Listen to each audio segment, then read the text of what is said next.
Bom dia a todos, bom dia aos participantes do nosso 7º Restaura RH. Eu sou Cristiano Melles, presidente da Associação Nacional de Restaurantes. Estou aqui para dar um bom dia, boas-vindas, em 2 dias que vão ser muito profícuos para nós, né?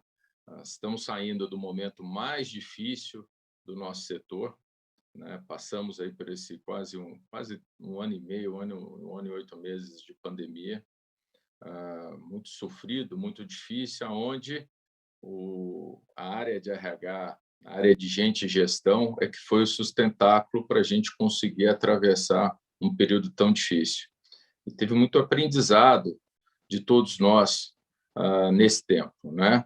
E nós vamos estar discutindo isso aqui, nós vamos estar discutindo transformação digital, nós vamos estar discutindo liderança humanizada, vamos estar discutindo inserção, também as questões trabalhistas, né? Então, eu acho que esse aqui é um novo momento para todos, né? Um momento de muito diferente, né? Nós mudamos muito em 2 anos, né? Em praticamente 2 anos, do que foi ali 18 de março de 2019, 2020, na realidade, onde nós tivemos todas as nossas operações fechadas, para uma reabertura que aconteceu em setembro, depois um novo fechamento em março e agora a retomada, e a gente entendendo aí com o avanço da vacinação, de que nós não voltaremos mais a momentos tão difíceis como nós vivemos lá atrás. Então, é com alegria, um momento de renovação, um momento onde nós precisamos reforçar e dar o caminho para esses nossos colaboradores, que, no final das contas, é o nosso negócio. Então, estou muito feliz de estar aqui no 7º Restaura, agora dizendo que retomamos, o caminho agora é um caminho de uma recuperação mais clara e que se sustenta na nossa gente, os nossos colaboradores. Então, um bom encontro nesses 2 dias, são as pessoas que estão participando, quero já aqui agradecer tanto os patrocinadores como as pessoas que se predispuseram a fazer essas palestras. Um grande abraço a todos e vou estar aqui acompanhando junto. Olá, bom dia a todos e a todas que estão assistindo a gente aqui, muito legal. A gente está nesse segundo dia, nessa segunda manhã do 7º Restaura RH. O Restaura RH, que é um evento produzido pela ANR, Associação Nacional de Restaurantes, vinha de 6 edições presenciais em São Paulo até a pandemia, interrompemos brevemente em 2020, como tanta coisa foi interrompida, né? E voltamos agora na nossa 7ª edição com essa novidade de ser online. E ao ser online a gente consegue chegar no Brasil todo, então tornou mais acessível para colegas de outros estados que eventualmente não tinham tempo para chegar até aqui com a gente, mas agora estamos chegando até eles. Então essa é a grande notícia, está sendo muito bacana. E ontem a gente teve um primeiro dia bem intenso, né? Começando com a fala do nosso presidente Cristiano Melles, seguindo para alguns vídeos, introduções, um papo com nossos patrocinadores, até que chegamos em 2 painéis muito ricos, muito interessantes, que provocaram muitas reflexões. O primeiro sobre diversidade e inclusão, né? E aí fomos seguindo e conseguimos, eu acho, trazer à tona alguns casos e algumas reflexões e algumas questões que já eram importantes antes da pandemia e durante a pandemia ganharam uma dimensão muito maior, culminando no segundo painel de transformação digital, que é um tema que ainda tem muito para a gente aprofundar, mas dentro do RH eu acho que a gente conseguiu já botar as pitadas e ingredientes que precisavam para os nossos gestores, associados, parceiros refletirem um pouquinho. E hoje temos um segundo dia, uma segunda manhã, bem intensa, bacana, interessante, com 2 painéis também muito ricos. O primeiro a gente vai falar sobre liderança humanizada, tá? E na sequência a gente fala sobre questões trabalhistas na atualidade, com a participação do secretário executivo do Ministério do Trabalho, o senhor Bruno Dalcomo. Então, sem mais delongas, vamos começar aqui o nosso segundo dia do 7º Restaura RH e agradecer sempre a todo mundo que fez isso aqui acontecer, aos nossos patrocinadores, aos nossos parceiros, a todos os associados e gestores de RH que contribuíram com conteúdo, com ideias, as instituições parceiras que ajudaram na divulgação do evento e, é claro, a todos que estão assistindo a gente e também mandando suas perguntas. Mandem suas perguntas pelo chat, é muito importante, isso vai fomentar os debates ao longo de cada um dos painéis. Então é isso. Uma boa manhã para nós e vamos em frente. A gente sabe que nem sempre é fácil conquistar uma boa oportunidade de trabalho, mesmo para profissionais qualificados. Ao mesmo tempo, a gente também entende os desafios que o empregador enfrenta para encontrar um profissional de confiança. É por isso que estamos revolucionando a conexão entre empresas e trabalhadores. Quem busca uma vaga, cadastra o perfil no App Closer. Já quem é empreendedor, cria a oportunidade no App Closer Empresas. E o resto é com a gente. Nosso algoritmo faz o cruzamento de todas as informações e envia a vaga apenas para quem se encaixa no perfil. Oportunidade aceita, agora é só acertar os últimos detalhes. Ir ao local de trabalho no dia e horário agendados e fazer o que cada um faz de melhor. E ao final da jornada, o pagamento pelo trabalho cai na hora na carteira digital. Gostou? Então baixe agora mesmo o Closer. Mais tranquilidade e segurança para o empregador. Mais renda e Oi, eu tô aqui para falar sobre a Caju, que resolve um problema que quase todo mundo tem com cartões de benefícios. Vale alimentação, vale refeição, vale transporte, vale cultura, vale saúde. São muitos cartões, cartões até demais. Esse é o Caju. Assim como outros benefícios, você recebe da sua empresa um valor e você pode gastar esse valor. A diferença entre o Caju e um cartão normal é que todos esses cartões estão dentro do meu Caju. Ele deixa os meus benefícios com a minha cara e eu uso do jeito que eu quero. Com o meu Caju, eu escolho onde gastar os meus benefícios. Para um almoço, eu uso meu Vale Refeição. E se o restaurante aceita a Visa, ele aceita a Caju. Simples assim. Além disso, o Caju é registrado em todas as categorias de emissão de benefício e os saldos ficam sempre separados. E o melhor, eu tenho muito mais opção para usar esses meus benefícios. Olha só, eu paguei meu ingresso com o Vale Cultura. Agora, ó, o filme já vai começar. Você deve estar se perguntando como é que eu faço para ter um Caju? Fácil. A empresa se cadastra em poucos passos, adiciona os colaboradores e logo em seguida chega o cartão. Tudo isso sem pagar nada. Aqui você tem todos os seus benefícios num só cartão. Então tudo que você precisa é só ter um desses. Caju, seus benefícios do seu jeito. Licença. Vitor, como tá seu inglês? Quando você estuda na English Live, o inglês gruda na cabeça e você não esquece. Olha só. Com suas lembranças de aulas particulares e personalizadas. Victor is doing great. E melhorando a fluência nas aulas em grupo. Ah não, gente, essa esquece, tá? My English is great. Inglês imersivo que gruda na cabeça é English Live. Ligue 0800 718 8888 ou acesse englishlive.com.br.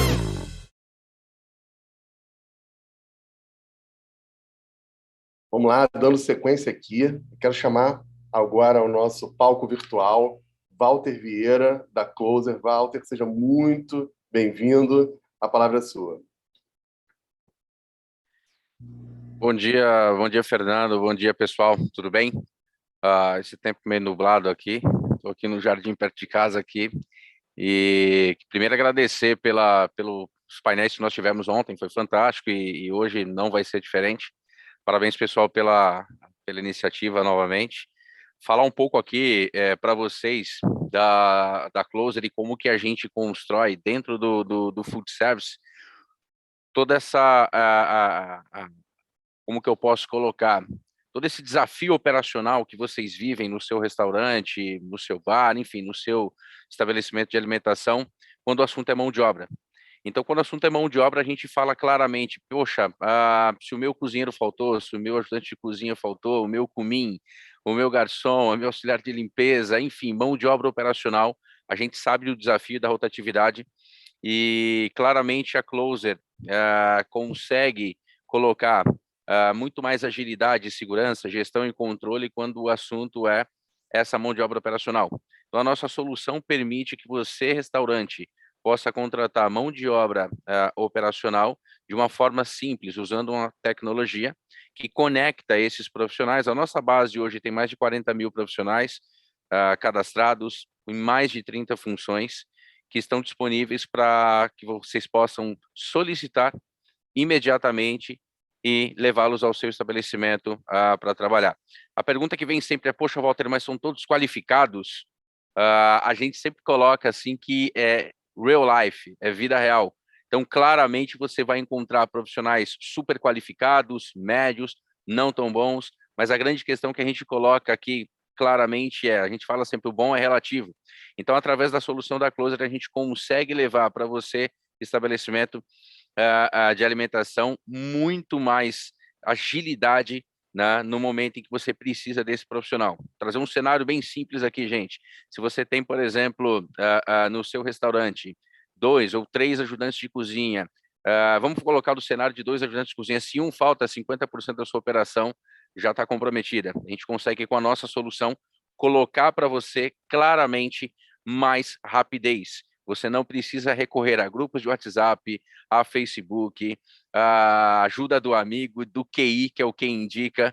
Então, a gente tem profissionais verificados, antecedentes criminais, mandados de prisão, situação cadastral na Receita Federal, feito toda a checagem, todo o onboarding, todo o cadastro, perfil e tudo que envolve a parte de suporte também do time de operações da Closer. Então, assim, prazer enorme estar patrocinando e apoiando essa iniciativa da NR. Contem com a gente sempre. O nosso site, o closer.work, você pode obter mais informações. A gente está super à disposição.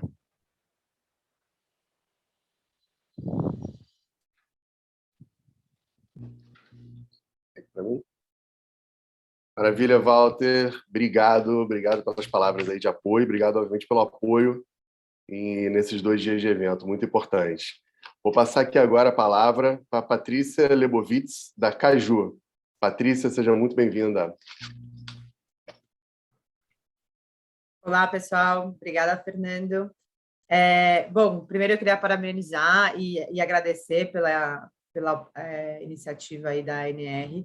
A Caju está muito feliz de apoiar esse evento. Espero que vocês todos aí tenham aproveitado muito o dia de ontem. Acho que, com certeza, os temas são muito relevantes e importantes para todo o setor. E para quem não conhece a Caju é uma startup de benefícios flexíveis. A gente está aqui para facilitar e simplificar a vida dos RHs e dos colaboradores. Então, hoje você consegue reunir todos os seus benefícios corporativos em um único cartão. Nosso cartão é um cartão Bandeira Visa, função crédito, então qualquer estabelecimento que aceite função crédito Bandeira Visa consegue aceitar o cartão de benefícios da Caju.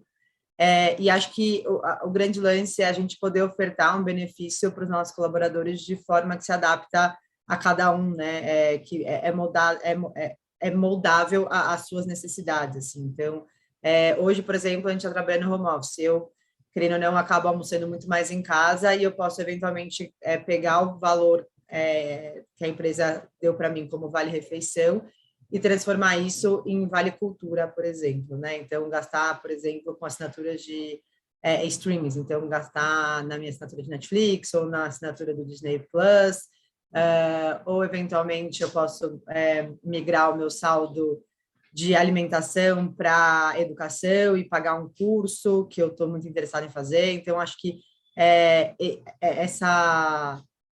essa liberdade que o colaborador acaba tendo usando o Caju é muito legal, é muito bacana.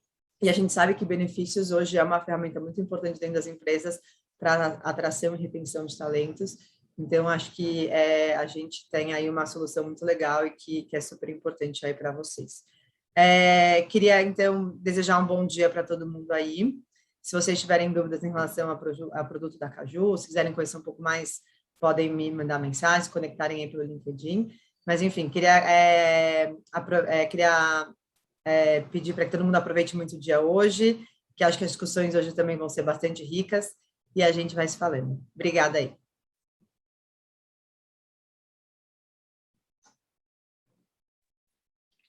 Valeu, Patrícia, muito obrigado. Obrigado também pelo apoio, obrigado pelas palavras de introdução aí ao nosso segundo dia. E agora, na sequência, eu vou passar para Camila Frois, da English Live. Camila, por favor, muito bem-vinda. Oi, gente, bom dia, Fernando. Eu quero de novo agradecer a oportunidade, dizer que os temas são super relevantes, né? A NR está de parabéns com a iniciativa, e falar um pouquinho da English Live, tá? A English Live é uma escola de inglês online. Eu vou dividir com vocês uma apresentação. A English Live é uma escola de inglês online, ela faz parte do grupo EF, que é Education First. A Education First, ela está no mercado já tem um pouco mais de 20 anos. Nós estamos em todos os continentes, tá? Através da English Live. Deixa só eu... Deu uma falha aqui no... Acabou abrindo 2 links juntos. A English Live tem mais de 50 anos no mercado, né? E através do inglês, do intercâmbio, a gente proporciona diversos cursos. O aprendizado é 100% online, ele é portátil, né? Você estuda onde você quiser, você pode acessar o conteúdo através de uma plataforma. Ele é acessível porque você não tem custo com sala de aula, com deslocamento, e flexível, que pode ser estudado 24 horas por dia. Então, o nosso curso, ele atende aluno de todos os níveis de inglês, desde iniciantes até os pós-avançados, tá? Existem aulas de conversação em grupo diárias, a cada 30 minutos tem uma sala aberta, e toda a nossa tecnologia é pré-reconhecida pelo MEC. Bom, aqui eu falo um pouquinho sobre as aulas de conversação, né? Existem aulas em grupos e aulas particulares. A aula particular você agenda, e a em grupo ela acontece a cada 30 minutos com um tema novo por dia. Além disso, existem os módulos especiais. Então, existe o Business English, né, para todo profissional, acho que dependente da área de atuação. É importante ter esse conhecimento, a gente sabe o quanto que agrega de valor dentro de uma instituição. Tem o inglês para viajante, o inglês técnico para a área de RH, né, para os profissionais da área de saúde, de alimentação, de TI. E o que a gente fez com a Restaura RH? Nós temos uma promoção, né, onde vocês, participantes, conseguem acessar o nosso curso 30 dias gratuitamente. Então, você consegue apontar, né, a câmera para esse QR Code, ou então entrar no link, que é www.englishlive.com.br/inscrição, e o código é o BR Restaura RH. Com isso, você ativa gratuitamente 30 dias de curso, e posteriormente a gente faz o contato, e vocês decidem se querem continuar ou não. Gente, é isso. Eu desejo para vocês um bom dia, que seja bem produtivo, e muito obrigado pela oportunidade. Obrigado, Camila, obrigado pelo apoio, e espero que todo mundo use bastante o brinde aí no final, e eu pretendo usar também. Olá, estamos de volta aqui, espero que todos estejam ansiosos e curiosos, como eu, para esse nosso último painel do 7º Restaura RH, promovido aqui pela ANR, Associação Nacional de Restaurantes. E esse painel agora, ele tem como tema questões trabalhistas na atualidade. É uma atualidade cheia de mudanças, incertezas e desafios proporcionados pela pandemia desde há mais ou menos 1 ano e meio, né? E para conversar com a gente trouxe um time aqui muito bacana, que eu tenho certeza que vai trazer informação de qualidade e suscitar bons debates na sequência. Eu começo aqui trazendo o Luiz Felipe Oliveira. Luiz Felipe Oliveira é secretário de Trabalho do Ministério do Trabalho. Ele está representando aqui o secretário Bruno Dalcomo, que estava previsto com a gente, mas teve um chamado agora por parte do ministro e teve que atender. E a gente se sente aqui também muito prestigiado pelo Luiz Felipe Oliveira, a quem eu agradeço muito pela presença, e passo a palavra, por favor, fique muito à vontade.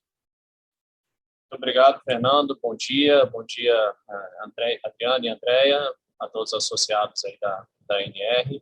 Bom, vou fazer uma fala um pouco geral, mas que eu considero importante para o momento que o país está passando e para o momento que passamos também no ano passado, né? E aí eu retomo aqui com questões importantes para o futuro. Eu acho que quando a pandemia nos atingiu, né, nós vimos um caminho sólido aí de modernização das relações de trabalho no país, desde a reforma trabalhista, né, uma recuperação ainda que gradual da economia, do emprego, desde o choque ali da recessão que começou em 2014, foi até o final de 2016, início de 2017, né? E ali foram perdidos 3 milhões de empregos, né? Então, 1,5 milhão em 2015, 1,4 milhão em 2016, e desde então só em empregos formais, né? A taxa de desocupação naquele período ali da recessão subiu em torno de 6 pontos percentuais e nos trouxe num patamar muito próximo do que nós estamos hoje, com um incremento muito menor causado pela pandemia, do que foi verificado naquele momento, onde os alicerces da economia brasileira estavam mais prejudicados, né? Então, a gente entrou, depois de 2019, com a reforma da Previdência, num momento de estruturação nas contas públicas do país, ou de reestruturação, né? E um momento de discussão de geração de oportunidades e de emprego, né? Naquela época ali, a gente previu o contrato verde e amarelo, o contrato para jovens, né? Para evitar algo que no mundo inteiro é muito ruim, que é o efeito cicatriz, né? No emprego dos jovens. Ou seja, os jovens que quando precisam procurar emprego, entrar no mercado de trabalho pela primeira vez, não encontram essa oportunidade, e aí eles passam o resto da trajetória laboral inteira deles com menores salários, tá? Então, pesquisas da OIT, do Banco Mundial, atestam nisso, e já em 2019 a gente queria reforçar políticas inclusivas para jovens vulneráveis, né? Trabalhadores de menor remuneração, de menor qualificação, na MP 905. Isso não foi possível avançar em função da tramitação ter coincidido com o início da pandemia. E aí a gente teve que mudar também um pouco o eixo, né? E o eixo passou a ser um eixo de proteção dos empregos existentes. Então, ali a gente conseguiu instituir o BEM, pela MP 936, renovado pela MP 1045, né? Que previu a redução de jornada, suspensão do contrato de trabalho, e ali a gente conseguiu 20 milhões de acordos, né? 10 milhões de CPFs em 2020 e em torno de 2,5 milhões de CPFs nesse ano de 2021. Isso foi muito importante para garantir o emprego formal dessas pessoas, é o maior programa de preservação de empregos da história do país. Se comparar com a recessão que eu tinha mencionado anteriormente, né, de 2014 a 2016, esse programa é cerca de 200 vezes maior do que foi verificado naquele período, que basicamente foi um programa para a indústria automobilística, tanto que não teve muito efeito em termos de taxa de desemprego, né, em termos de contenção também dos malefícios da crise daquele momento. Então, a gente entende que, apesar de toda essa contração provocada pela restrição da atividade econômica, o país conseguiu resistir. Eu lembro vocês aí, você não é dado do governo, são dados de instituições independentes, que no meio de 2020 se havia expectativa de estudos da FGV, de outras instituições, de desemprego entre 18% e 23%. Tá? No final de 2020, no meio de 2020, para o final do ano, era uma previsão de desemprego entre 18% e 23%, e a gente está aí abaixo dos 14%, e provavelmente não devemos subir mais, né, dado as quedas recentes aí da taxa. Tá? Muito em função das medidas adotadas aqui pelo governo federal, isso fez a gente superar o pior momento. E já na tramitação da 1045, a gente trouxe novamente a necessidade de incluir pessoas que mais sofreram na crise. Tá? Trouxemos aqui um enfoque nos jovens de 18 a 29 anos, um enfoque em trabalhadores de acima de 55 anos desempregados a longo prazo, né, mais de 12 meses, e trabalhadores pertencentes a programas de transferência de renda do governo federal. Então, esse enfoque era muito importante para a gente superar esse efeito cicatriz, que já era um diagnóstico anterior, mas que dessa vez foi ainda mais evidente, né? Dado que essa população vulnerável é quem mais sai do mercado de trabalho, não necessariamente do desemprego, mas simplesmente se retira da força de trabalho, principalmente no momento de distanciamento social e restrição de atividades que foi vivido que o país viveu naquele período. Tá? E aí conseguimos tramitar muito bem, com 304 votos na Câmara dos Deputados, aprovado, né, quase um fórum constitucional, quase uma votação de PEC, isso. E, no entanto, no Senado, por motivos distintos, a MP não foi votada, inclusive havia um orçamento ainda restante para o bem ali, que ainda poderia ser aproveitado, e a MP não conseguiu prosperar. No entanto, o ministro tem trazido, tem conversado com os líderes, né, dos partidos e com o Congresso Nacional sobre a importância das medidas que estavam colocadas lá, dado que a gente está falando aqui sobre as expectativas, né, e o futuro aqui do trabalho pós-pandemia. E tem conversado sobre a importância de voltar essas medidas, porque independente da não aprovação, o diagnóstico é o mesmo, né? Existe um setor, uma parte da população, melhor dizendo, que sofreu bastante, e assim como alguns setores da economia sofreram bastante, a gente precisa trazer oportunidade para essas pessoas, para que esse afastamento, né, ou a desigualdade provocada nessa retomada não seja tão forte como alguns especialistas colocam que pode acontecer, tá? Então, em termos das políticas ali previstas, né, tanto o Priori, que é muito parecido com o contrato verde e amarelo, como o Requipe, né, que é uma prestação de serviço civil com qualificação, né, focado em trabalhadores vulneráveis, essas iniciativas precisam ser discutidas porque elas lidam com o diagnóstico adequadamente, tá? Ou seja, a gente pode adaptar, pode fazer concessões, algumas concessões foram feitas ao longo do caminho, e a gente pode fazer também uma nova discussão, porque o diagnóstico está aí, apesar do avanço da ocupação informal no Brasil e também da ocupação formal, tanto pelos dados do CAGED, de 2,2 milhões de empregos, como recentemente na PNAD, a gente tem verificado que ainda assim é importante ter esse enfoque para a gente ter uma redução da desocupação e aumento da ocupação formal de forma mais acelerada ao longo dos próximos anos, tá? E aí, aliado a isso, todas as outras medidas aqui, dado o arrefecimento da pandemia, têm sido retomadas, né? Então, a consolidação normativa dos atos infralegais, a gente deve anunciar em breve mais de 1.200 atos entre portarias, decretos, instruções normativas, serão simplificados em 15, tá? Isso é uma agenda que foi feita, coordenada aqui pela Tatiana e pela Daniela, aqui da equipe da Secretaria de Trabalho. Isso deve, nas próximas semanas, ser anunciado. A gente já tem trabalho publicado a respeito, né? Já tem informação sobre isso, mas ainda faltam os atos estarem todos disponíveis e a gente entende que daqui até o final do mês isso vai avançar. Temos a retomada das medidas de emprego que a gente comentou. Hoje, no Palácio do Planalto, será anunciado mais 4 normas regulamentadoras de saúde e segurança do trabalho que serão simplificadas, né, harmonizadas, desburocratizadas, aprovadas em geral por grande consenso entre trabalhadores, empregadores e governo, tá? 100% de consenso em várias das normas regulamentadoras. É um processo que começou em 2019. Então, NR5, que trata da CIPA, NR17, que trata de ergonomia, muito importante, afeta todas as empresas do país. NR19, relacionado a explosivos, uma harmonização com o entendimento que o Exército Brasileiro tem, né, a respeito do tema. Não precisava a gente aqui querer especificar melhor do que o Exército já especifica como lida com certas substâncias, né, no país. E a NR30 relacionada a transporte aquaviário. Além disso, a gente vai soltar hoje mais 3 avisos de consulta pública, se não me engano, NR13, 33 e 36.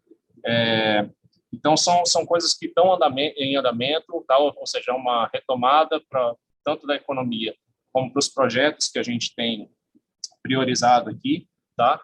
E acho que são os principais eixos aqui de atuação daqui para frente da Secretaria, né? Com relação ao setor, até me passaram aqui recentemente, né, no setor de alimentação e hospedagem, né, em 2021, retomando aqui o bem, a gente teve 363 mil empregos preservados, em acordos feitos com 78.300 empregadores e 1 bilhão e 100 mil benefícios no setor de alimentação e hospedagem em 2021. Em 2020, mais ainda, né, cerca de 1 milhão de empregos preservados, como mostra o tamanho e a importância desse setor, né, como se espera, estão em todas as cidades, estão em todas as ruas do país, preservados 1 milhão de empregos com 144 mil empregadores, cerca de 4,5 bilhões em benefícios só no bem, tá? Não estou nem mencionando outras medidas adotadas aí de crédito e tudo mais no período. E em termos do CAGED, eu estou sem o número aqui total, em 2020, se eu não me engano, um saldo de negativo, né, que o setor foi afetado, 274 mil, em 2021, até o momento, já 53 mil de empregos gerados, tá? Então, acho que esses são números gerais, depois a gente pode verificar aqui com calma, só recebi aqui por mensagem, só um levantamento rápido, mas que atestam também a importância do setor, tá? Então, acho que eram esses os comentários, a gente está aqui disposto a continuar recebendo contribuições, a gente entende que o setor é vital para a retomada, assim como todo o setor de de serviços, tá? E estamos com uma agenda muito forte aqui de recuperação dos empregos e retomadas da atividade econômica, onde nesses últimos anos o setor produtivo tem sido ouvido, colocado na mesma discussão, porque a gente entende que as relações de trabalho não pertencem a um lado nem a um partido, pertencem à sociedade, né? Relações entre trabalhadores, empregadores e o governo tomando as medidas mais prudentes possíveis com seus administrados. Seriam essas as palavras iniciais aqui, e agradeço a todos aí pelo convite e desejo a todos aí um bom evento. Muito obrigado. Obrigado, Luiz Felipe, pelas palavras iniciais e pela contextualização do que a gente veio passando, né, desde 2020, principalmente dos desafios e perspectivas para esse momento. Mas, como você bem expôs, o nosso setor, ele, do ponto de vista da empregabilidade, ele tem uma importância fundamental, né? Ele é formado sobre... da natureza do nosso segmento, que ele seja de mão de obra intensiva, então a gente, de fato, por unidade, por empresa, por metro quadrado, emprega muita gente e com uma característica especial. Em geral, é o primeiro emprego, é o jovem de 18 a 24 anos, é aquele funcionário que está tendo uma primeira oportunidade e, muitas vezes, que chega para a gente com deficiência de formação, até não só do ponto de vista técnico, mas até como profissional, ou seja, ele começa a se entender como profissional pela primeira vez quando entra no nosso estabelecimento. Não à toa, a gente trouxe aqui alguns painéis que falavam muito sobre como receber esse jovem, como receber esse funcionário no seu primeiro emprego e mostrar para ele um caminho de carreira. E, por conta disso, realmente, a pandemia, além de ter sido muito ruim para as empresas, de um modo geral, para os negócios, ela teve esse impacto muito expressivo no nosso setor, como você já trouxe, em relação à empregabilidade. A gente terminou 2020 com um saldo extremamente negativo, ainda com o bem, porque se não fosse o bem, o saldo teria sido estrondosamente pior. E nesse ponto tem que fazer um reconhecimento, sim. O bem foi uma medida fundamental. Eu acho que dentro de um pacote de ajuda ao setor, talvez tenha sido aí a mais expressiva, que de fato ajudou as empresas a conseguirem manter os seus funcionários e ajudou os funcionários a manterem seus empregos. E isso é importante para a longevidade da empresa também, porque você tinha ali, em cada um daqueles funcionários, uma carga de treinamento, de conhecimento acumulada. Se você desmobiliza para você depois retomar, é muito mais complicado. Então, o bem, de fato, foi muito importante. E a gente faz esses levantamentos aqui também da empregabilidade do setor e, além do saldo negativo de 2020 e 2021, que por conta da segunda onda, em fevereiro, março, também foi muito prejudicado, vários decretos em grandes capitais restringindo o funcionamento e, por consequência, gerando nova onda de demissões. A boa notícia é que, nos últimos meses, esse saldo tem sido positivo, ou seja, o setor vem se recuperando, ainda muito aquém do período pré-pandemia, muito aquém dos patamares de 2019, mas passou a apontar para cima, passou a caminhar num viés de recuperação do ponto de vista de receita, de arrecadação e, claro, de empregos, porque isso anda junto. Então, peguei aqui só o mês de agosto para dar um exemplo. Se os bares e restaurantes fossem um estado, seria o terceiro estado da federação que mais gerou emprego no mês de agosto. Então, realmente, é um setor que tem uma pujança, uma capacidade de trazer empregabilidade muito grande. E eu acho que todas essas medidas que você comentou, acho que já foram implementadas, sejam as que estão previstas, como consolidação normativas, o próprio Priori, que teve o nosso apoio, infelizmente ainda não caminhou no Senado, mas contou com a nossa simpatia, com o nosso apoio, e várias outras perspectivas que podem vir a acontecer vão ajudar muito para que esse processo seja abreviado, porque o setor ainda precisa de apoio, ainda precisa de fomento. Nossa recuperação, nossa última pesquisa, para terminar aqui essa parte, mas dar uma noção para vocês do tamanho do buraco que a gente entrou. Nossa última pesquisa, feita junto com o IFB e com a Galunion, mostrou que mais da metade das empresas vai levar até 3 anos para se recuperar, para conseguir equacionar suas dívidas, conseguir retomar os patamares pré-pandemia. Então, é uma recuperação que está acontecendo, sim, mas ela ainda é longa, ela é gradual, ela é paulatina. Bom, para falar um pouquinho mais sobre isso, eu vou chamar aqui agora, na sequência, a doutora Andréia Carolina da Cunha Tavares. Ela é graduada em Direito pelas Faculdades Metropolitanas Unidas de São Paulo e pós-graduada em Direito Material, Processual e Coletivo pela PUC de São Paulo. Conselheira da Delegação Brasileira em nome da Confederação Nacional do Turismo junto ao AIT e membro titular, representante da Confederação Nacional do Turismo junto ao Conselho Nacional de Trabalho. Também é membro titular junto à Comissão Tripartite Paritária Permanente. Doutora Andréia, muito bem-vinda. Por favor, o nosso palco virtual agora é seu.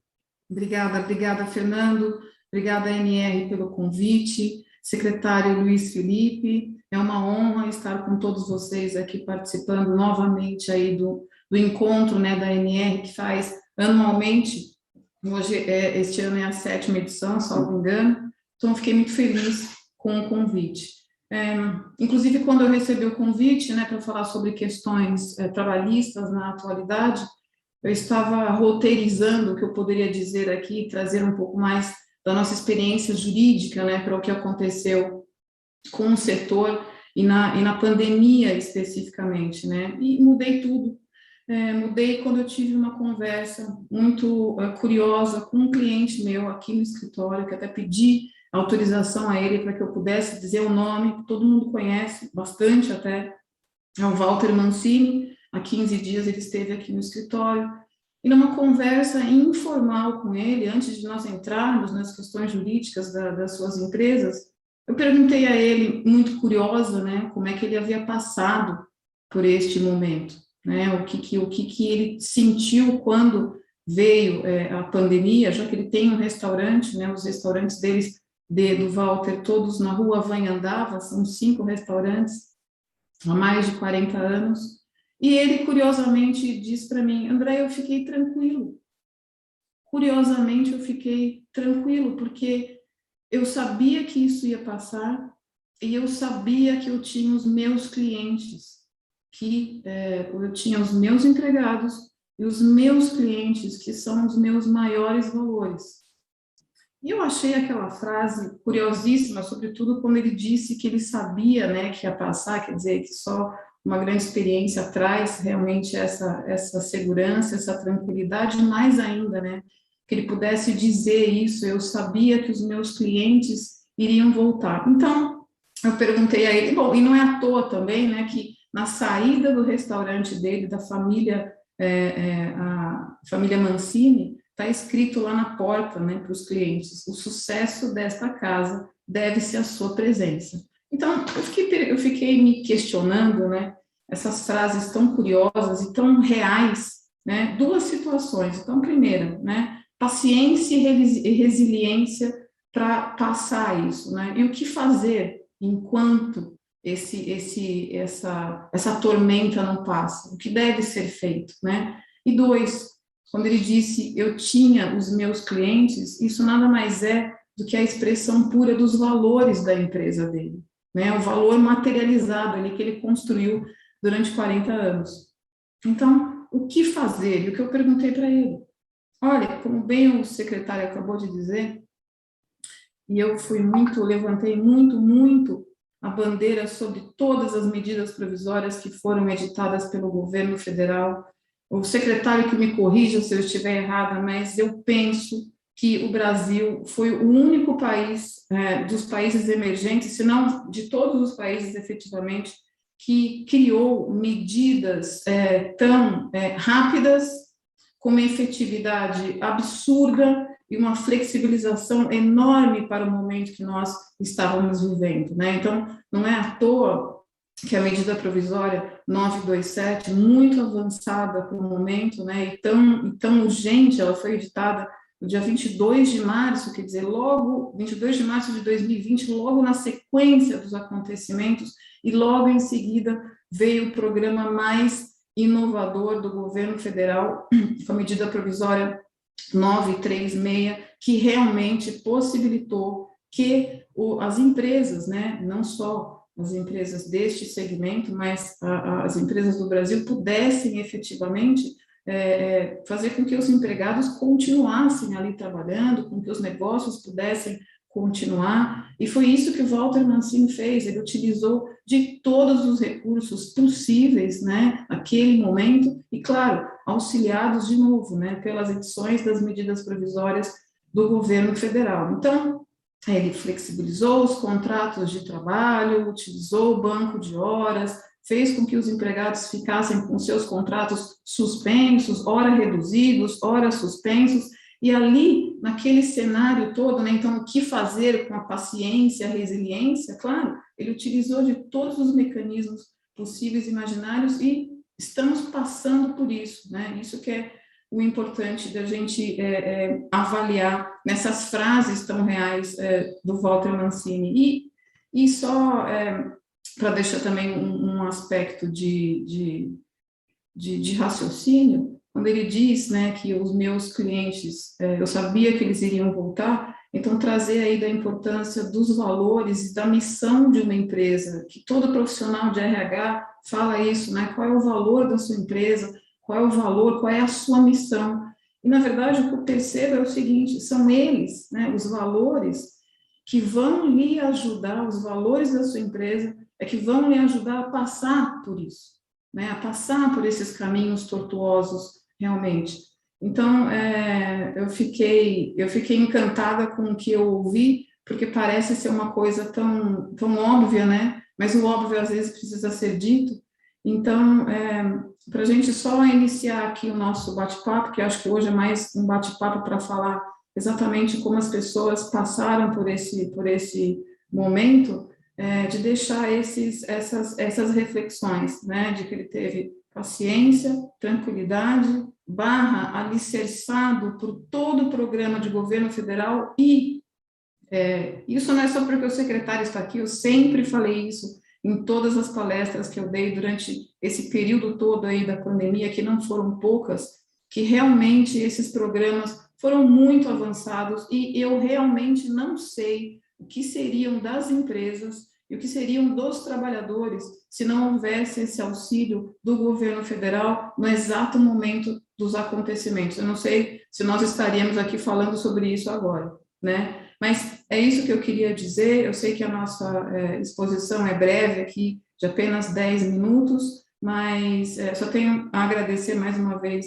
o convite que me foi feito, e vamos seguindo aí. Se houver mais algum questionamento, eventualmente, de quem esteja assistindo, eu estou aqui à disposição. Obrigada.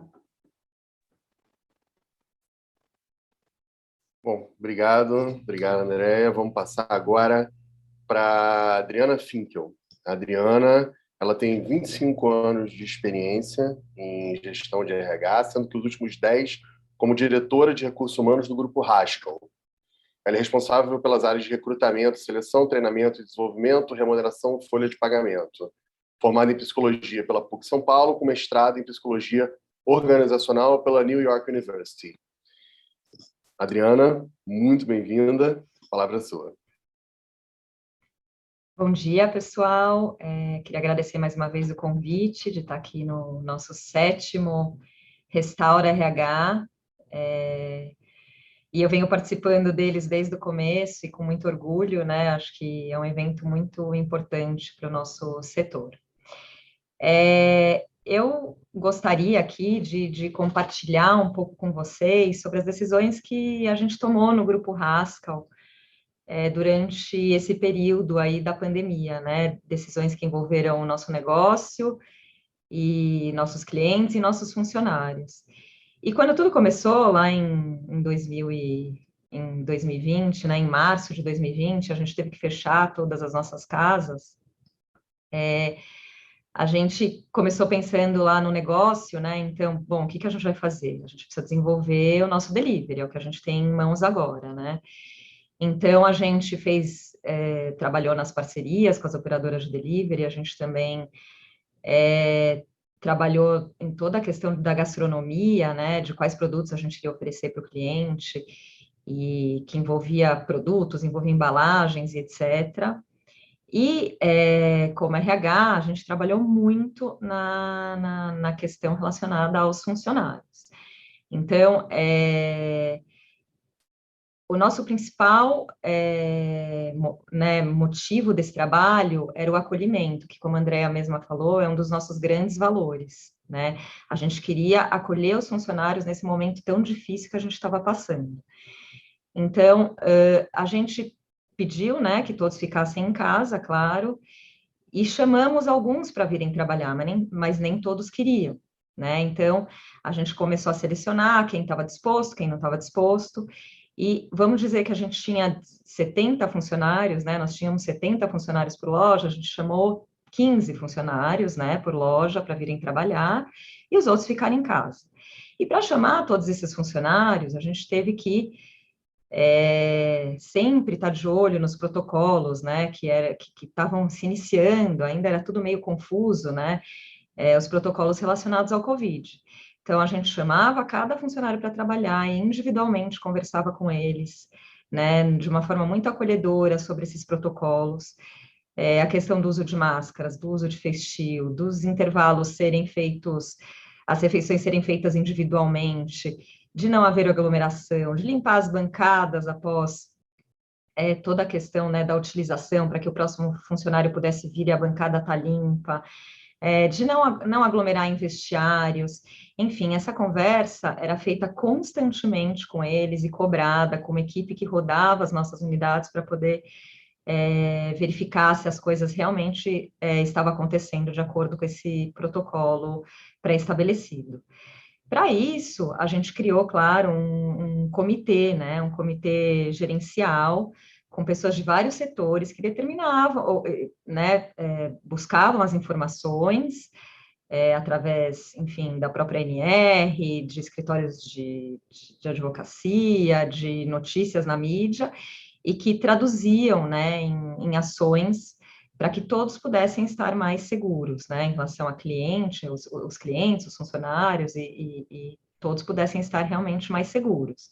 Esse comitê também, ele ficou responsável por acolher as pessoas que contraíssem o vírus, né, então, tanto na questão de entrar em contato com algum funcionário afastado, então, eu estou afastado, então a gente entrava em contato, telefonava, falava por WhatsApp, e se preocupava realmente se estava tudo bem, se ele havia feito a telemedicina, se ele havia ido ao médico, e a gente acompanhou muito, então, se alguém estivesse hospitalizado, a gente falava com as famílias, enfim, um acompanhamento intenso nesse sentido, e isso continua acontecendo até hoje. E, baseado nisso, a gente fez indicadores, né, que nesses indicadores a gente tem o número de afastados, o número, dentro do número de afastados, quantos realmente, através do teste, tiveram a comprovação de ter o Covid, e quantos não contraíram o Covid. E esses indicadores a gente vem fazendo a cada 2 semanas, para que a gente possa saber esses números, ter essas taxas de absenteísmo baseadas no Covid, ter uma maior organização nesse sentido. Para os funcionários que ficaram em casa durante o período da pandemia, enquanto a gente não retornava, né, porque também tiveram retornos e fechamentos, a gente usou, como a Andrea disse, né, todas as formas possíveis de ajuda do governo e tudo que aqueles aditivos às convenções coletivas, né, dos nossos sindicatos determinavam. E a gente, para acolhê-los também, a gente achou que, apesar de toda a questão do Covid, né, quem se sentisse à vontade, a gente chamava eles para virem individualmente, olhar no olho, conversar, assinar o documento, mas, além disso, explicar para eles toda essa questão de como eles receberiam o salário deles, quando eles receberiam o auxílio do governo, que a parte da empresa não era no mesmo dia do auxílio do governo, conversar um pouco com eles sobre as ansiedades deles também, dar esse suporte para eles, e tudo isso foi muito importante durante esse período, né? A gente pôde garantir que esses documentos estivessem assinados, e para quem não vinha, eram enviados WhatsApps, e a gente pedia o de acordo deles, ou então, no retorno, todos tiveram que assinar o documento. Então, essa organização da documentação também foi muito importante. Novamente, no retorno de todos, a gente fez treinamento sobre os protocolos do Covid, inclusive a gente fez um filminho com desenhos que todos puderam ter acesso e têm acesso a qualquer momento, né, de como esse protocolo deve ser praticado. E E agora a gente está aí a todo vapor, né? Tentando, como o próprio Fernando disse, né? Tentando melhorar nossos números, nossa receita, tentando acolher cada vez mais os clientes, propiciar um ambiente seguro para todos. Mas tudo isso, com certeza, baseado em tudo que a gente viveu aí no último ano, que não foi fácil para ninguém, mas que foram decisões importantes para que a gente pudesse até sobreviver, todo mundo, né, com muito otimismo, e poder voltar e começar a retomar esses números e enfim, voltar ao normal. Então, acho que é isso que eu tenho para dizer, e eu acho que todo mundo deve ter passado pelo mesmo, né? Mas que, resumindo, muito importante é esse acolhimento aos funcionários e aos clientes e a organização na documentação e nos pagamentos dos funcionários. Obrigada. Obrigado, Adriana. Muito obrigado aí por relatar um pouquinho da experiência de vocês no Haskell, que é um associado nosso muito querido, muito importante, e acho que traz também um pouco de direcionamento para todos. Então, mais uma vez, obrigado aí pelo teu tempo e por compartilhar a experiência de vocês. E dando continuidade aqui, eu sigo com a Selma Bova. Selma é gerente de recursos humanos do Ritz, um outro restaurante aqui de São Paulo, também associado nosso, muito querido. Ela é responsável por toda a gestão do RH do grupo e ela é formada em administração com MBA em gestão de pessoas pela FGV. Selma, muito bem-vinda, fica à vontade. Bom dia. Primeiramente, queria agradecer aí o convite da NR, né, dizer que estou muito feliz em participar do 7º Restaura RH. Eu acho que eu vou reforçar um pouco o que a Adriana acabou de falar, né, e vou trazer um tema que eu acho que daqui para frente a gente vai ter que lidar, que são a questão das ações trabalhistas, que vem aumentando aí, né. Vou falar um pouquinho sobre a importância do controle e guarda dos documentos. Então, a gente percebe aí que, diante desse cenário, algumas regras e leis trabalhistas foram alteradas, como o afastamento das grávidas, garantindo o direito ao teletrabalho enquanto durar a pandemia, sem redução salarial. A gente teve a questão da suspensão dos contratos e redução de jornada de trabalho, o benefício emergencial, que foi que o funcionário recebe aí um benefício emergencial para quem estava suspenso e com redução, a possibilidade de antecipar férias individuais e coletivas, antecipação dos feriados e, por último, a suspensão de regras administrativas e segurança do trabalho, onde estava suspenso a obrigatoriedade de fazer exames médicos ocupacionais, clínicos e complementares para os empregados que estavam em teletrabalho, trabalho remoto ou distância. Por que eu estou falando um pouco sobre isso, né? Porque é importante que as empresas, além de tudo que a gente fez, né, nos últimos tempos, com a questão do coronavírus, a gente precisou formalizar essa comunicação junto aos empregados com 48 horas de antecedência, né? E isso a gente precisa aguardar como prova futuras aí para uma questão de ação trabalhista. Eu participei de um webinar de um juiz federal do trabalho, que é o Marcos Milek, e lá ele diz o seguinte, que precisamos ter a percepção de onde as empresas cometem erros. Hoje, 20% de toda ação trabalhista está relacionada às medidas provisórias do coronavírus. E que a empresa ela não pode deixar de comunicar ao Ministério da Economia e os sindicatos, os trabalhadores, sobre qualquer tipo de acordo, que isso é muito importante. Ainda reforçou, que é um pouco que a Adriana acabou de falar, que reforçou que a empresa que faz no sentido de prevenção do coronavírus, ela precisa ter isso documentado, que esses documentos são de importância para uma ação trabalhista, como, por exemplo, comprovantes de compras de EPI, distribuição de EPIs, máscara, qualquer tipo de EPIs, inclusive qualquer tipo de treinamento que a empresa deu aí para esses funcionários nos últimos tempos, né? Eu dei uma pesquisada na internet referente a esse assunto também, e aí na questão do turismo, hospitalidade e alimentação, são 2.535 ações trabalhistas em 2020 e 2021, O Estadão traz uma reportagem também sobre o aumento das ações trabalhistas no segmento de restaurante, que eu acho que é importante também, que está crescendo, né, no último tempo.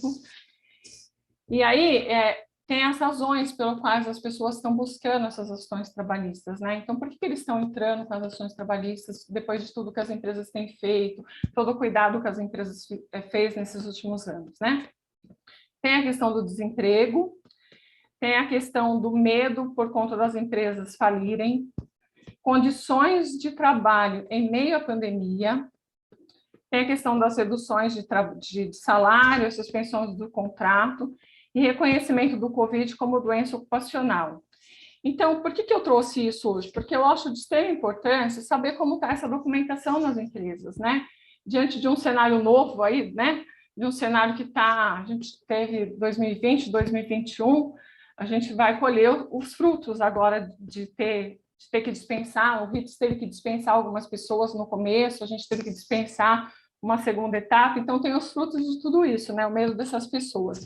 Então, isso é uma segurança para as empresas hoje, ter essa documentação protocolada, ter essa documentação guardada, ter esse controle em mãos, que isso vai facilitar aí numa ação trabalhista.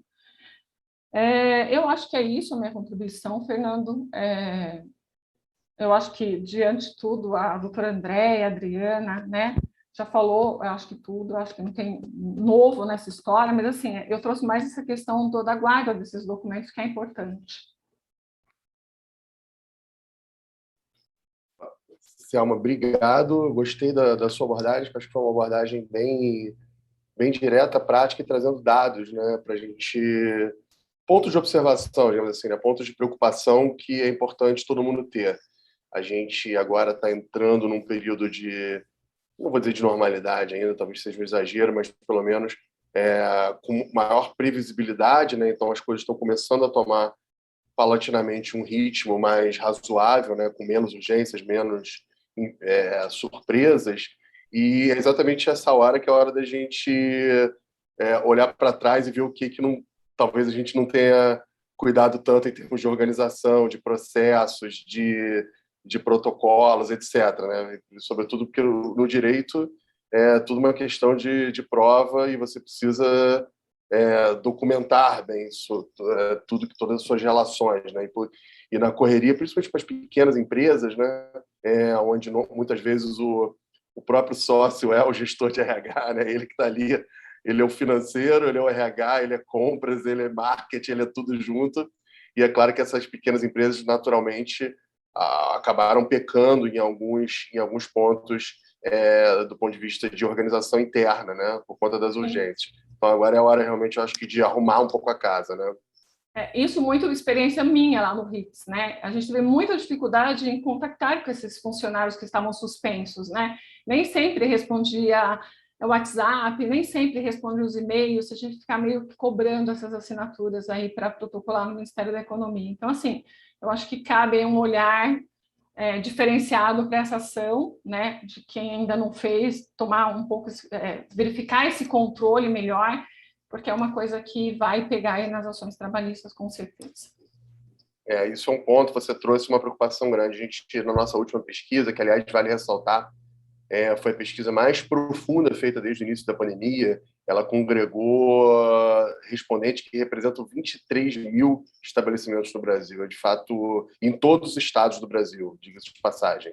Então, e a gente viu ali que as dívidas trabalhistas ainda não são o principal passivo. O principal passivo está primeiro no bancário, seguido pelo tributário, e o trabalhista vem em terceiro lugar. Mas é porque também o passivo trabalhista ele se constitui, ele começa a ser percebido no tempo, né? Isso a doutora Andréia, como advogada, sabe bem. E, de repente, isso que eu queria perguntar para ela, se ela tem, como tem vários clientes do setor e atua com diferentes segmentos, se ela está percebendo um aumento da demanda do contencioso, ou se acha que isso ainda vai demorar um tempo? Como é que você vê essa gradação? Sim, houve um aumento, sim, Fernando, do número de ações trabalhistas ajuizadas, né, mas mais motivado efetivamente pelo número de trabalhadores, né, que perderam os empregos e que ainda não foram recolocados, né. Um dos grandes gatilhos para o ajuizamento de uma ação trabalhista é realmente o fato do empregado, do trabalhador, né, estar desempregado, ele não ter conseguido ainda uma nova colocação, e como a economia, né, está retomando gradualmente, até ele se recolocar demora um pouco, então ele vê na reclamação trabalhista como, né, uma arma, uma ferramenta para ele eventualmente conseguir algum crédito e alguma coisa. Agora, o que eu percebo também é que são raras as reclamações trabalhistas, isso que a Selma falou é importantíssimo, né? A empresa realmente precisa guardar todos esses documentos, porque numa eventual questionamento, né, da lisura desses procedimentos todos de suspensão e redução, etc., ela consiga fazer a prova de que os procedimentos ocorreram dentro da legalidade, né? Mas o que eu percebo, por hora, é que são raras as reclamações trabalhistas que reclamam alguma indenização por uma suspensão equivocada, por uma redução salarial e de jornada equivocada também, né? Mas acho que só para lhe responder pontualmente, Fernando, houve sim um aumento no número de ações trabalhistas. Interessante.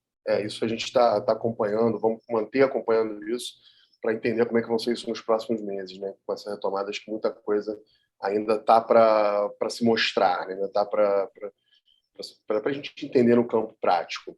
E olhando para esse campo prático, eu queria chamar um pouquinho a Adriana.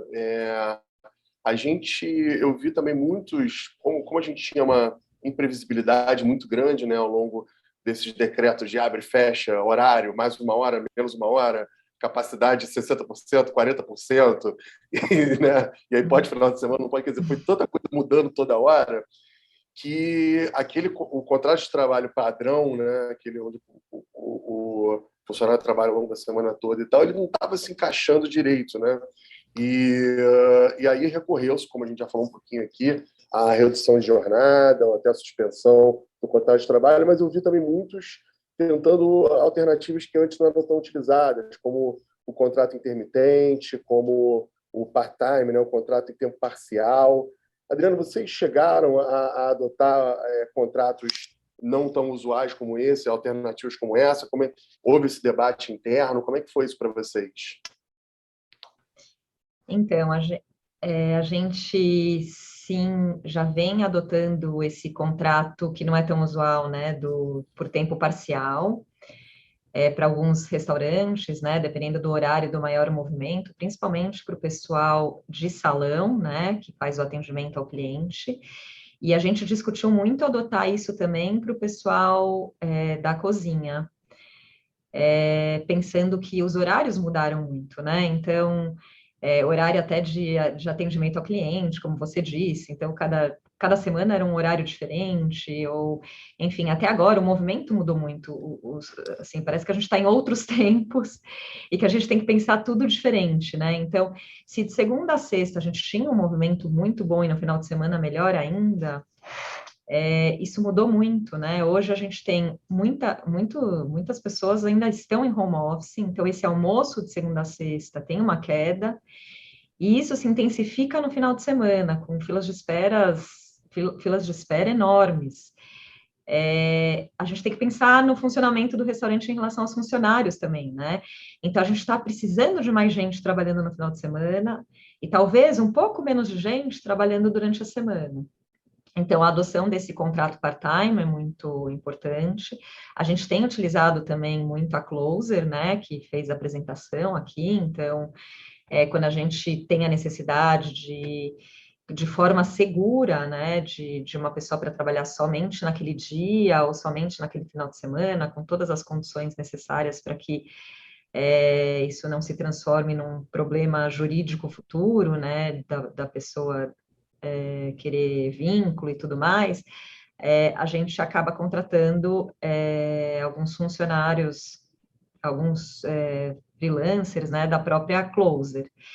Então, são pensamentos que a gente nunca teve, né? Colocar um freelancer numa loja nossa, uma pessoa que vai trabalhar um dia ou 2 dias na semana e vem daqui um mês de novo, isso não existia nos nossos restaurantes, e hoje isso existe muito. Então, essa alteração, né, da dinâmica do funcionamento, do maior movimento no restaurante, das vendas, faz a gente pensar também em como a gente vai otimizar melhor a nossa equipe, tendo o melhor custo, né? Acho que é isso. É isso mesmo, eu acho que em vários campos, e obviamente no campo da gestão de pessoas, as empresas foram obrigadas a repensar praticamente todos as suas crenças, os seus dogmas, né?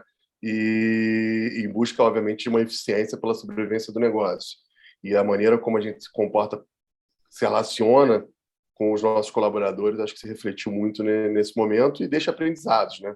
Então, acho que tem coisas que vão mudar permanentemente, né? E devem, provavelmente, ter efeitos a longo prazo. Tem algumas questões pontuais ainda que eu acho que geraram muita discussão, como, por exemplo, a impossibilidade de trabalho presencial das grávidas em função de uma lei federal recente. E aí tem uma notícia aqui que eu não sei quanto todos estão a par, mas o PL 2058 foi aprovado hoje na Câmara e vai para o Senado, onde ele permite que as grávidas voltem ao trabalho desde que estejam devidamente vacinadas. Então, essa é uma questão que gerou muita discussão e que pode ser que tenha um novo desenlace em breve. Eu queria perguntar para a doutora André ainda em relação a convenções e acordos trabalhistas. Eu acho que houve os sindicatos, né, em todo o país, e aí, claro que em maior ou menor proporção, dependendo da cidade, mas em todo o país a gente viu uma profusão muito grande de não só das convenções, mas de termos aditivos que iam ali fazendo um pouco, às vezes, de soluções pontuais para as circunstâncias que se apresentavam, né? De tal forma que se conseguisse flexibilizar de alguma maneira as relações para, obviamente, manutenção das empresas e dos empregos. De outra forma, isso não seria possível. E isso também gerou um desafio muito grande para os gestores, porque essas regras iam mudando e você, principalmente as empresas que atuam em mais de uma cidade, em mais de um estado, né, passaram a ter muitas regras pontuais diferentes para os seus funcionários dentro da mesma empresa. Você acha que isso qual é a sua avaliação sobre isso? E a minha pergunta, além da avaliação sobre isso, você acha que essa prática tende a se manter? Se provavelmente a gente deve encontrar uma maior estabilidade em breve? Como é que você percebe essas relações no âmbito sindical? Sim, Fernando, muito bem lembrado, né, que ao lado das medidas provisórias, né, do governo federal, houve também um avanço, né, e um interesse muito grande pela maioria dos sindicatos, do setor especificamente, né, do setor de alimentação fora do lar, de flexibilizar e dar um pouco mais de suporte, né, e de garantias para a manutenção desses contratos de trabalho, né? Até também lembrando, as medidas provisórias, né, especialmente a 927, ela teve um prazo, né, de duração de 120 dias, então as empresas puderam utilizar as flexibilizações da 927 por aquele período, né, e depois, o que queria fazer, né, só tinha então o BEM, que foi um programa avançado, mas o que mais os sindicatos, né, do setor patronal dos trabalhadores poderiam fazer para auxiliar as empresas a manterem esses empregos, né? Então, realmente, houve um esforço bastante significativo dessas normas coletivas, né, em trazer esses ajustes de flexibilização, de novas formas de contratação, como, por exemplo, né, estabelecer um banco de horas negativo para além do positivo que já existe na legislação, estabelecer uma série outras de flexibilizações relacionadas até ao prazos de estabilidade e por aí vai, né? Então, o que eu penso? Eu acredito, Fernando, que até nós estarmos em eu não sei se algum dia a gente vai voltar efetivamente, né, naquele caminho que nós estávamos antes da pandemia, né? Então, antes de março de 2020, não dá para saber. Eu acho que muita coisa vai ser alterada, né? Como especialmente a história do home office ou do teletrabalho. Isso me parece que veio mesmo para ficar, né? Não sei, a gente estava aqui, a gente fez assim, né? Então houve um avanço muito rápido dessa história, né? Praticamente 20 anos avançando aí em alguns meses em que as pessoas tiveram que trabalhar de casa, né? Aquelas que puderam fazer isso. Então agora acho que vai vir um equilíbrio dessa história, por exemplo, do home office, né, ou do teletrabalho, que é o mais correto a ser dito. Então, eu acredito, né, que os sindicatos, eles estão antenados com essas alterações ainda todas que estão acontecendo e que, eventualmente, tendem a ficar, né? Então, a ideia é que eles olhem para isso e continuem lançando mão dessas convenções coletivas ou mesmo acordos coletivos mais específicos para trazer uma normatização para o momento atual que nós estamos vivendo. Então, eu acredito que sim, e vamos torcer para que sim, né? Com certeza, que eu acho que isso também ajudou, né, trazer um pouco de luz em relação ao papel dos sindicatos e as empresas também entenderem que existem formas legais, formais e muito seguras de você ter acordos internos que representem bem a realidade da sua empresa. O nosso setor é muito heterogêneo, né?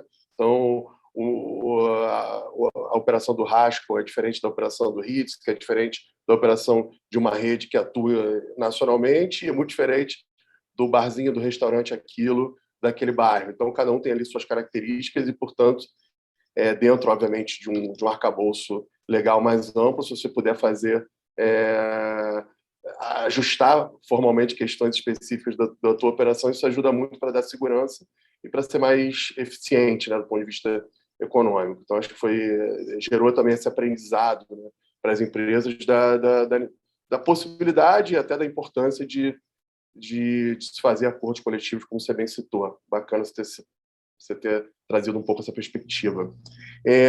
Selma, eu queria passar para você aqui uma pergunta, que também acho que a Adriana falou um pouco sobre isso, sobre como os padrões, né, de comportamento do cliente se alteraram muito, aliás, ainda estão se alterando, então existe ainda a gente ainda não tem um novo padrão para falar, não, a partir de agora é assim o meu horário, é assim o meu cliente, é assim minha demanda, né?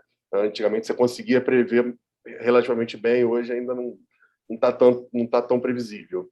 E aí, além das diferentes modalidades de contrato, como a Adriana falou, né, do part-time, de outros, a gente também teve que usar muito banco de horas, compensação de jornada, etc. Isso apareceu muito para vocês? Foi enfim, uma solução que vocês utilizaram bastante? O Ritz utilizou bastante essa questão do banco de horas.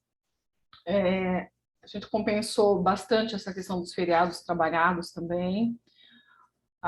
Outra questão, a flexibilidade dos horários, isso ajudou com que o Ritz pudesse se manter com um quadro menor de funcionários, então a gente flexibilizou essa questão dos horários, então a gente podia entrar de manhã, de tarde, de noite, então a gente foi flexibilizando isso. E aos poucos a gente foi trazendo as equipes de volta, né? Com toda a segurança, todo esse cuidado, enfim. Ainda a gente não tem 100% dos clientes voltando, ainda está voltando, né? A gente percebe aí que está aumentando, e isso durante a semana mais calma, final de semana a gente tem uma clientela maior, né? Um atendimento maior.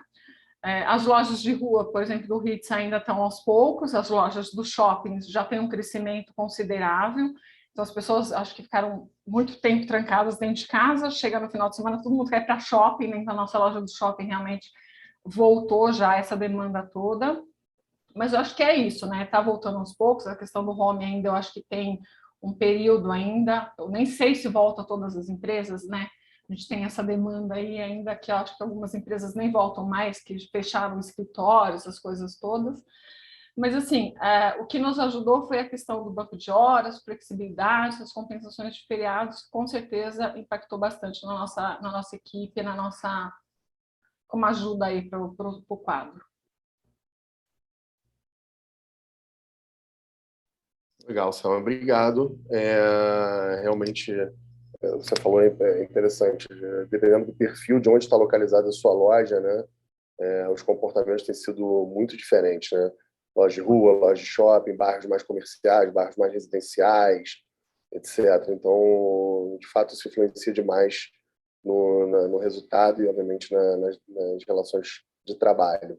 Pessoal, estamos caminhando aqui para o nosso final. Eu queria, antes de fazer uma fala de encerramento aqui, passar para vocês, para que vocês possam não só trazer suas considerações finais, mas também acho que um pouco das perspectivas de vocês para os próximos meses e para o ano que vem, quais são os desafios, as dúvidas, enfim, o que a gente pode, agora um olhar mais para frente, né? Como é que a gente pode pensar essas questões de relações de trabalho. Então, vou seguir aqui pela ordem que a gente da nossa chamada, começar aqui pela doutora André, por favor. Fernando, bom, então, mais uma vez, né, obrigada pelo convite, agradeço a ANR, o seu convite em especial. O que eu posso dizer aqui, na verdade, é uma palavra já tão utilizada, né, tão, vamos dizer assim, até na moda, mas acho que nunca fez tanto sentido, né, que é a resiliência, né, essa capacidade que a gente tem de realmente se dobrar e sem quebrar, né, e tentar voltar ao lugar de origem. O que eu posso dizer como minha expectativa até de esperança para o setor é que este setor, né, o setor de gastronomia, ele fica, ele não é uma coisa que vai acabar, ele se modifica, mas ele se mantém de alguma maneira, né? Então, seja através de delivery, seja através de outras plataformas e tal, mas é um setor que é necessário, né, para a economia e não vai deixar de existir nunca, na minha visão, né? Então, a gente precisa realmente ter paciência para passar por esse processo, ter um pouco de criatividade, resiliência, porque tudo isso vai passar. Legal, obrigado pela mensagem positiva. Acho que a gente está nesse momento mesmo de começar a olhar para frente e, espero eu, aliás, todos os indícios mostram que o pior passou, que não quer dizer que esteja tudo bem agora, obviamente, mas a gente começa a olhar um horizonte mais seguro, mais tranquilo, mais, enfim, próspero e saudável aí para todas as pessoas e para as empresas por consequência. Passando aqui, então, Adriana, por favor, fica muito à vontade para suas considerações finais.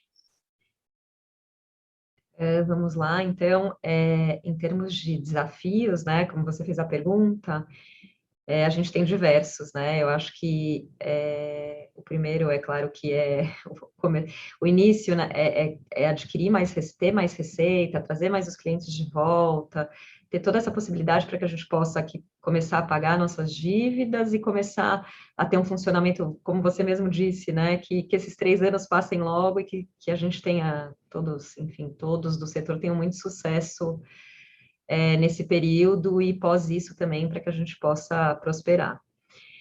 Acho que a gente tem um desafio grande também em relação a funcionários, né, acho que a gente está num momento do setor, o próprio secretário falou, né, da retomada dos trabalhos no setor de restaurantes, então acho que no setor de varejo, serviços e restaurantes como um todo tem uma retomada ao mesmo tempo, né, parece que todos estão abrindo ao mesmo tempo, então uma dificuldade grande de encontrar pessoas que tenham o perfil que a gente precisa para poderem trabalhar com a gente.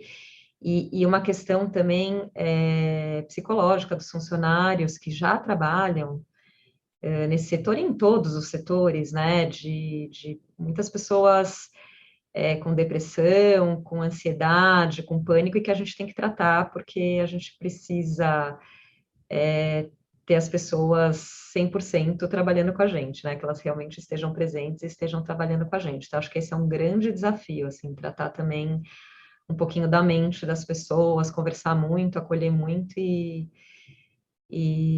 ter certeza que elas estão dando o melhor delas, né? Mas, como a Andrea mesmo disse, é um setor que está aí, que sempre existiu e a gente acredita que sempre vai existir, e a gente, devagar, vai entendendo o que está acontecendo com esse mercado e, com certeza, todo mundo vai chegar lá. Acho que é isso. Obrigada.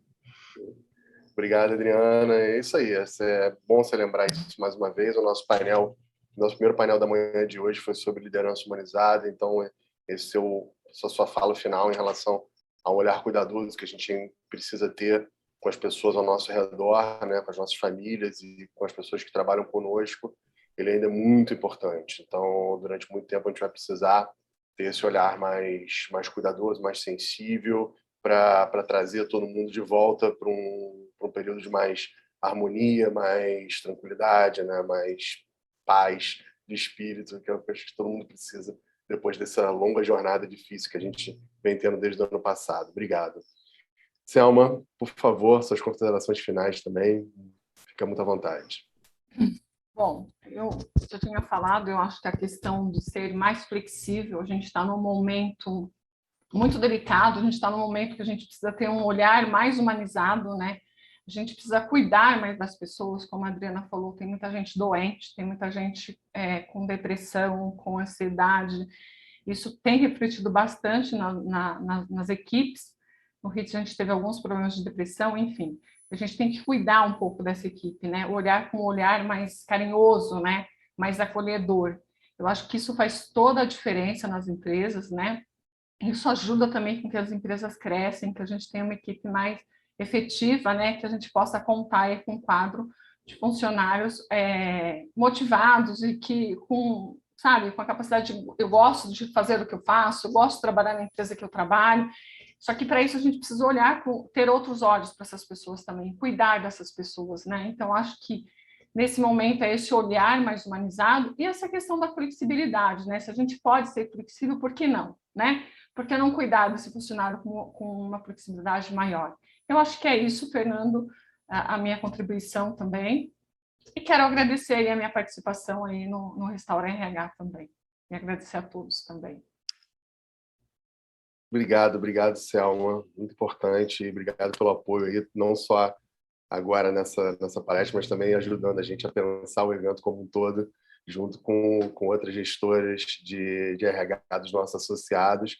Isso aqui é uma construção coletiva, não sai da cabeça de uma pessoa só, e nem só da equipe NR, é uma construção de vários atores que se relacionam com a gente, que acreditam no trabalho e que estão juntos aqui com a gente agora na 7ª edição e que veio a 8ª, 9ª e daí por diante para a gente continuar nessa jornada aqui. Então, agradeço aqui mais uma vez a vocês por terem cedido tempo, conhecimento, compartilhado essa experiência de vida e de trabalho, principalmente com esse olhar das questões trabalhistas da atualidade. Então, agradecer ao secretário Luiz Felipe por trazer essa visão do governo, de como as coisas estão acontecendo em Brasília e no âmbito nacional. Adriana, doutora Andréia, Selma, muito obrigado. A contribuição de vocês certamente fez muita diferença para quem está aqui com a gente. Espero que tenham gostado. E agora, vamos caminhar para o final do nosso 7º Restaura RH, né? Para a gente foi uma alegria poder trazer esse evento de volta depois desse período tão difícil de pandemia, agora nessa versão online. Então, em nome da ANR, da Associação Nacional de Restaurantes, do nosso presidente Cristiano Melles, de toda a nossa diretoria, dos nossos associados, agradeço muito a todos que colaboraram para esse evento ficar de pé, em especial aos nossos palestrantes que tiveram cedendo seu tempo, seu conhecimento, aos nossos participantes, todo mundo que está assistindo com a gente desde ontem, acompanhando, contribuindo, colocando perguntas no chat, enfim, compartilhando com a gente desse momento, aos nossos patrocinadores, que também foram muito importantes para que esse evento ficasse de pé. Então, vou citar aqui a Closer, a Caju, English Life, Lei Jazz e Resposta, empresas que acreditaram no evento e estiveram junto com a gente também ao longo desses dias. Quero agradecer também a todas as instituições parceiras, foram dezenas de instituições parceiras que ajudaram a divulgar o evento e a trazer convidados, a trazer participantes. Eu vou citar aqui especialmente na academia UFRJ e a Univeritas, que mandaram aqui alunos, professores, para assistir junto conosco. No meio sindical, Sindicato de Bares e Restaurantes do Rio de Janeiro e os senhores de Osasco, Alphaville e região também trouxeram vários associados e pessoas presentes. A EG, Escola de Negócios em Gastronomia, também colaborou muito nessa divulgação. Então, mais uma vez, agradecer a todos esses personagens e talvez a tantos outros que eu poderia citar, porque, como eu disse anteriormente, é um trabalho de muita gente acreditando que o nosso segmento de bares, restaurantes, alimentação fora do lar, food service, está no seu momento de retomada, pessoas que dedicam sua vida a isso, que trabalham, que vêm nesse segmento, sua carreira, seu amor, seu caminho, agora, finalmente, apontando uma retomada, apontando um horizonte mais razoável, mais saudável. Espero que todos nós, ano que vem, tenhamos muito mais temas leves, positivos e uma visão muito melhor do momento. E isso eu já me despeço, deixando o convite para que todos acompanhem a NR, acompanhem nossas mídias, nosso site, nosso boletim, e que se programem para que ano que vem estejamos novamente juntos no, então, 8º Restaura RH. Muito, muito, muito obrigado a todos e a todas. Vamos em frente e até a próxima.